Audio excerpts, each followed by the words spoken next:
At the scene of a brutal car crash, a man named Jacob arrives. Two women are injured, his wife, Kathy, and another woman, Cindy. Jacob walks right past Kathy, who is crawling from the wreckage, and goes straight to Cindy. While Kathy pleads for help, choking and in pain, Jacob cradles Cindy in his arms. He coldly tells Kathy that the ambulance is on its way for her, but Cindy is the one in real danger. He then demands the unthinkable. Since they share the same blood type, he orders Kathy to donate her blood to save Cindy. The cruelty escalates when Jacob accuses Kathy of orchestrating the entire accident. He claims to have received an anonymous message with photos placing her car at the scene. Heartbroken, Kathy questions their 7 years of marriage, wondering if it means less than a few baseless accusations. Unseen by Jacob, a faint smirk appears on Cindy's face. She internally gloats about how easily Jacob believes her tears, admitting to herself that she planned the entire crash. Back at home, Kathy is drained after being forced to give 2,000 milliliters of blood. Her young daughter Mabel finds her unconscious and tries desperately to wake her. But Jacob, who is at the hospital with Cindy, dismisses his daughter's desperate plea. He believes Kathy is just faking it to get him to come home. He hangs up, leaving his little girl sobbing.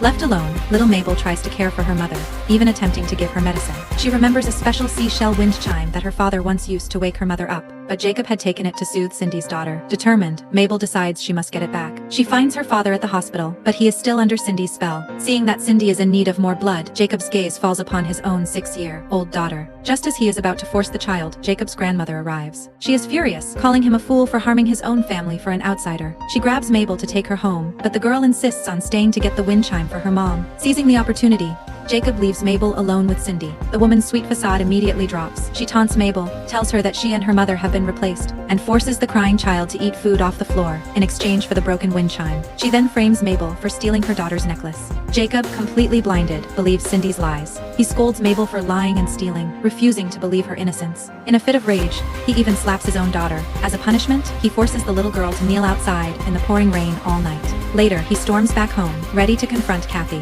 He finds the house a mess and smelling strange. Ignoring the signs, he assumes Kathy is throwing a tantrum. He leaves, never realizing his wife is already dead. Days pass. Jacob receives a call from the police about a powerful stench, like a dead body coming from his house. He is in disbelief, still thinking it is another one of Kathy's dramatic acts. Before he can get there, Kathy's brother arrives from abroad. He walks into a horrific scene. His sister is dead, and his little niece Mabel is lying weak and cold beside her. Overcome with grief and fury, he calls Jacob's phone. Cindy answers, callously telling him that Jacob is busy with her and doesn't care if Kathy lives or dies. Meanwhile, Jacob is at the hospital, still telling himself Kathy is faking her own death to spite him. As he is about to leave, he sees a child who looks just like Mabel being rushed into the emergency room, having collapsed from a high fever. A flicker of worry finally crosses his face. At the same moment, a nurse runs out shouting that Kathy's vitals are unstable. He rushes towards her room, his world about to shatter. In another ward, his comatose grandmother shows signs of waking up, stimulated by the commotion. The truth is about to be exposed.